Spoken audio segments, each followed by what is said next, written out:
The widespread voting fraud that has occurred in this election is exposing the fake news media like never before.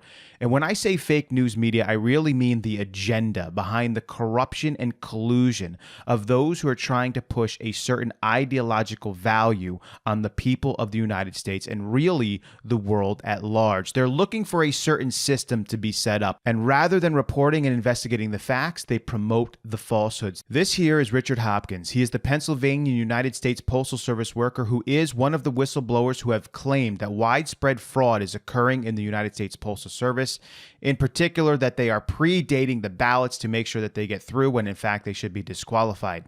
This gentleman has faced intense scrutiny and pressure by FBI agents and investigators.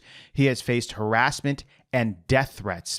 And now the media is reporting that this gentleman has recanted on his statements. So let's go ahead and take a look at some of these fake news media sites and see what they're saying about this. This is the New York Times. By the way, before the New York Times gained the story, it was the Washington Post that ran with it first, saying that this gentleman had lied and that he was recanting on his statements. The New York Times picked it up very quickly right thereafter and said postal worker withdraws claims that ballots were backdated in Pennsylvania, officials say. Even The Guardian picked up on this and said United States postal worker recants voter fraud claims after Republicans call for inquiry. Not only that, but local news sites, including CBS Pittsburgh here, they put this story out about 2 hours ago. Erie postal worker admits making up Pennsylvania ballot tampering claims, officials say. And they put this out 2 hours ago. This gentleman has already debunked the entire story, which just goes to show you that the entire news media is a complete joke. How do you know I'm telling you the truth? Maybe Vin Media is lying. Maybe the Washington Post, the New York Times, the Guardian, and local news sites, those are the ones that are correct. Well,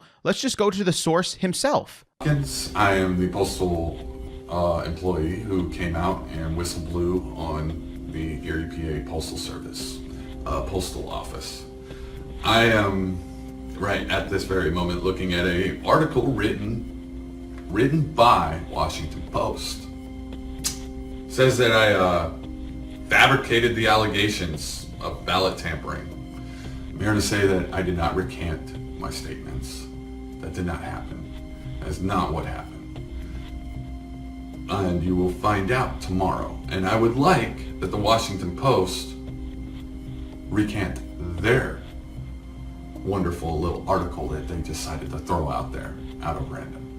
Unfortunately, the Washington Post, of course, has not recanted their statements. In fact, other news media sites are now reporting it widespread, and most of the sheep out there just believe it for what it is rather than going to the source himself. This should show you without a shadow of a doubt that there is collusion amongst the media sites in the United States of America. We are basically diving into what we would call a corrupt nation at this point. I mean, clearly we already knew this was the case before, but when you see corrupt nations out there, nations that fall into communism or fascism or totalitarian rule, almost always it is the media in collusion together with a certain ideological stance that they want to take, working together to drown out facts and promote falsehoods is what leads to that systematic creation of whatever it is that they want to do. But here we are seeing right from the gentleman that he did not recant those statements, yet it is being pushed out all across the board by these media sites that he did. So why would the Washington Post even run with this story if they know that it's not true? Well, this is what goes on. Let me just give you a little inside information.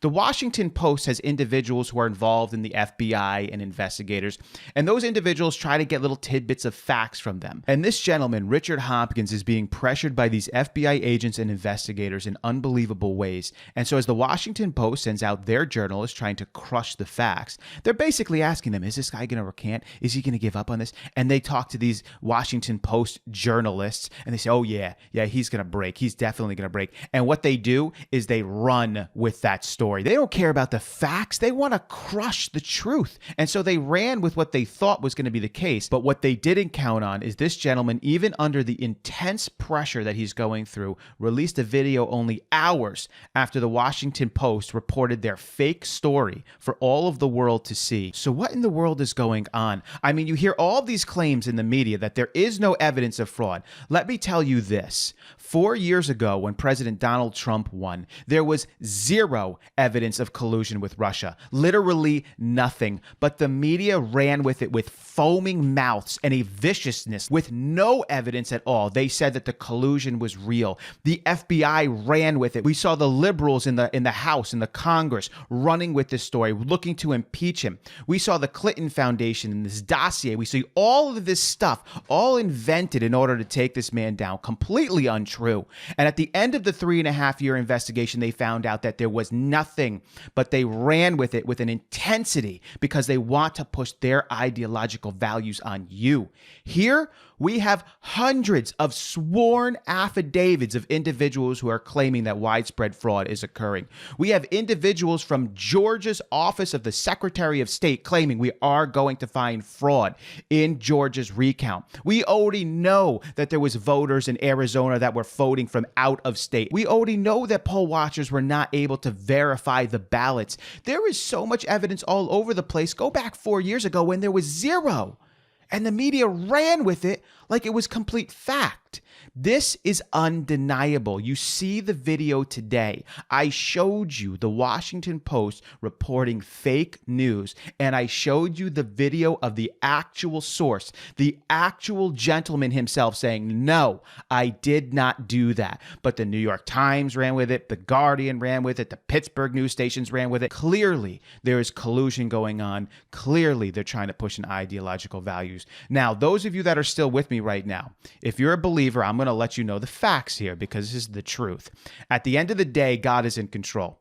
So we don't know exactly what God's perfect plan is in this. God may have a plan to allow whatever is going on to occur, in which case Donald Trump is not going to win the presidency. But keep in mind, this is a part of God's plan. So don't worry about it. Don't fear if that does happen. But God may also have a plan to expose things and to create a situation in which Donald Trump does, in fact, actually win. At the end of the day, put your faith and your trust in God through Jesus Christ. I am telling you, if you can't see it now through these news stories, if you can't see the collusion that's going on right now and the push for this system to be created through this voting fraud that has happened, we will continue to show you the true sources and expose the fraud as it comes to light.